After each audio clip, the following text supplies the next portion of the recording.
Michelle's Michelle Loves Books. Welcome back to my channel. Welcome to the 7th and final day of the Because We Can Readathon. Today's challenge was to create a traveler's guide to some place.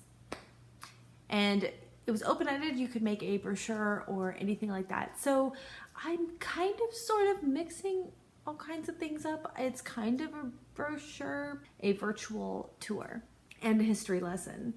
So like, you know, if you take like a tour and they give you all of the facts and they show you where points of interest are, that's kind of what we're doing here.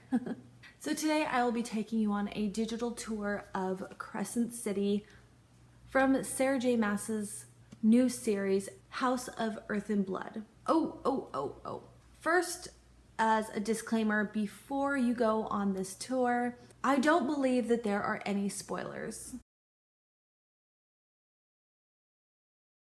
It depends on how sensitive, I guess, you are to spoilers and how much you like to know going in, but I personally feel like you are completely safe taking this tour if you have not read this book. In fact, I kind of wish this video existed before I read this book, because I felt like, as a lot of people feel, going into this book, you kind of get thrown into the world and you feel kind of lost and disoriented as you're reading, and then it kind of starts coming together.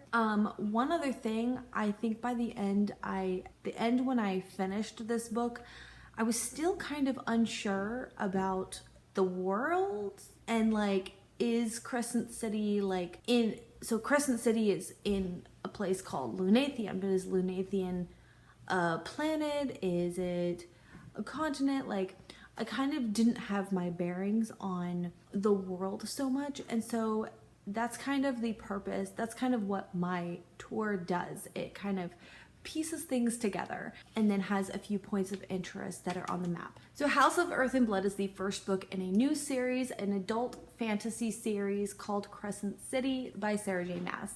This is about a girl named Bryce Quinlan who has lost all of her closest friends, and she has been dealing with the grief of that. She is basically this party girl, and then she winds up in this whole mystery because of what happened to her friends, and then it turns into this like whole big thing. Also, like, this is kind of like a modern to futuristic setting as well, which I really enjoyed that. So if you still would like to join me on this tour, so first, a little geography or history lesson, because it's easy to get turned around. So Midgard is the world or the planet, and I'm almost certain, actually I'm like 95% certain, that it's in direct relation to Norse mythology. Midgard means earth, and it was inhabited by humans until a rift opened that allowed Vanir, or just supernatural beings, from other worlds into Midgard. Vanir are divided into two groups, which I didn't bother to go into that. Another reason I believe that this is based on Norse mythology is because a character named Aidas, I think that's how you say it, A-I-D-A-S, is one of the 7 princes of Hell. H-E-L, not H-E-L-L, as I had thought when I was first reading this book, but H-E-L. He occupies the 5th level of Hell, which is short for Helheim, the land of the dead. They don't actually say that it's short for Helheim, but if it is based on Norse mythology, then all of this really kind of fits together just so. The humans became slaves for thousands of years. Until recent years, the Imperial Senate has granted humans more rights. Midgard has 2 continents, one being Pangaea, where you will find the Eternal City. This is where the Asteri live and rule over Midgard. This is also where the human uprising started. The other continent is Valbera, and this is where we are ultimately going. This is where we are, which is where Lunathon, otherwise known as Crescent City, is located. The continents are separated by the Haldron Sea. Welcome to Lunathon. A Lunathon is the period of time from one new moon to the next, about 29.5 days. a lunar month. To further theorize on how the moon phase is influential, I can't help consider leap year rules, similar to the Islamic calendar, which are based on lunar phases, where each month begins with a crescent moon after the new moon and lasts a full Lunathean, a moon cycle encompassing all phases of the moon. Whether this is the inspiration for this city, I don't know. It's rumored that this is a central hub of sorts. The gates in the city lead to other worlds, where you may find Prythian or Aurelia.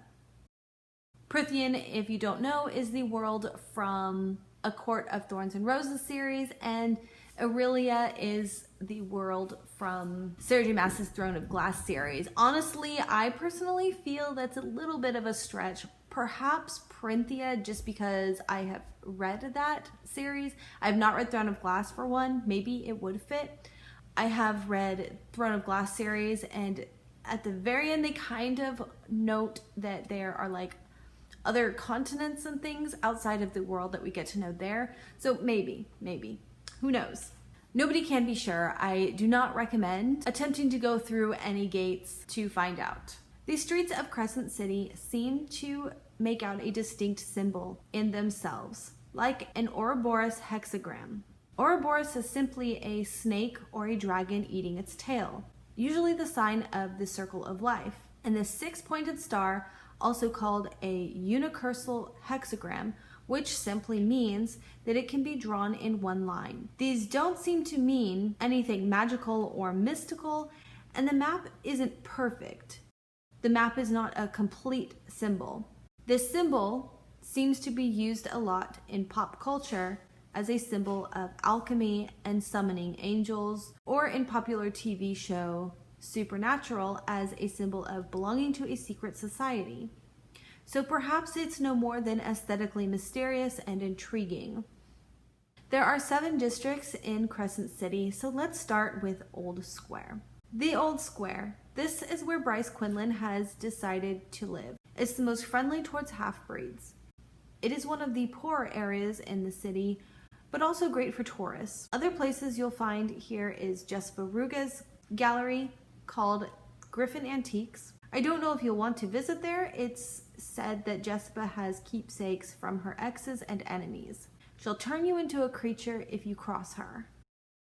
The next district that we're going to visit is the Business District, the Central Business District, also known as the CBD. This is the center for commerce and most developed area in the city. You'll find skyscrapers and high-rise apartments, ritzy restaurants and clubs. And if you look into the skies, you're supposed to see tons of angels. This is the home to the Malachim and the governor of Lunathian, Micah Domitis.